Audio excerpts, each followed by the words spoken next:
Recording. Hey guys, MN05 here, and we're doing a review of an EVGA 700 bronze power supply. This is a new power supply that will be going into the computer that I built.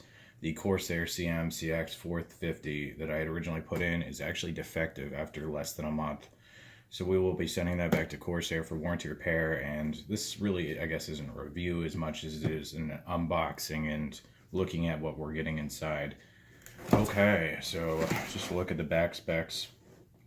AC input, I mean, it's all standard back here. It's 100, 240, 50, 60 hertz. DC output plus 5 volt plus 3.3. So nothing outworldly here. It does look like it has a nice fan. It's an ultra quiet 120 millimeter. And I specifically bought this because it is a fluid dynamic bearing, whereas the fan in the Corsair is a sleeve bearing, which I believe is why we're having so many issues right now. So without further ado, let's cut this open. I already took the plastic off beforehand, so all we gotta do now is pop it open and pull it out. If I can get it. There we go. Okay.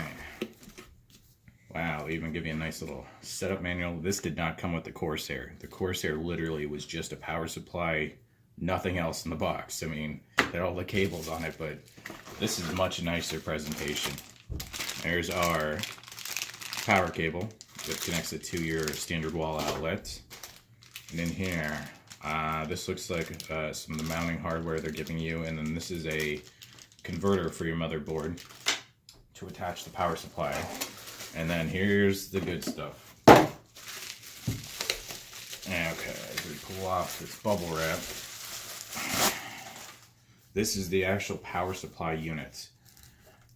Just feeling this, it feels much heftier than that Corsair. The Corsair had a real cheap metal that almost bent under your fingers. This thing feels substantial. It's fairly heavy, I guess 5 to 6 pounds just off the top of my head. But I cannot flex this metal just pushing on it.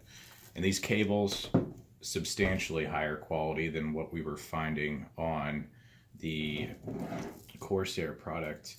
They're also, it looks like they're custom colored. The Corsair was everything was just black, straight black, no other color. So you had a real hard time if you were going to splice these apart and do like custom USB or any other, lengthening of these. You would have a bear of a time figuring out what was your positive, what was your neutral. So these great color coding on here. This would be super easy to work on in the future if I decide to do any custom modifications. They have nice heat sleeving on here. They band these together. And then they have the standard, just thermal wrap on them that protects them from abrasion in the case. Other than that, there's a look at the back. I can already tell this is substantially better power supply. That Corsair, I'll have to take a video of it and do a separate review since I hate it so much.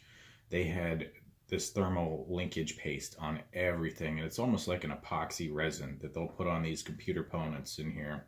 And they use it kind of in place of doing good soldering and to help with some of the heat distribution. But in this one, we have the standard, bits here and there, but it doesn't look like some amateur just squeezed it all over.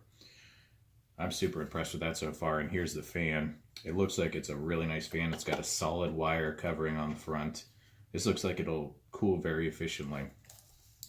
So this would also be one for my case setup. I have a Thermaltake C21 core that is going to be a bottom mount since I have that fan slot on the bottom of the case. When you mount this, it's going to look like it's upside down, but the reason is this is not an exhaust port. This is actually an intake port to cool off the fan unit. So I guess you could mount this, upright and have it venting into your case. But if you want to do that, you better have some extra exhaust fans internally. I don't think that would be beneficial for most people unless you don't have a bottom, mount for a external, air input or some type of, dust cover on there. That could cause some issues. But I'm excited to get this in my case. I think this is going to be a great power supply. It already looks like it's higher quality. And like I said, this is a fluid dynamic bearing. It's not sleeve bearing. So thank you for watching. MN05. Vaya con Dios.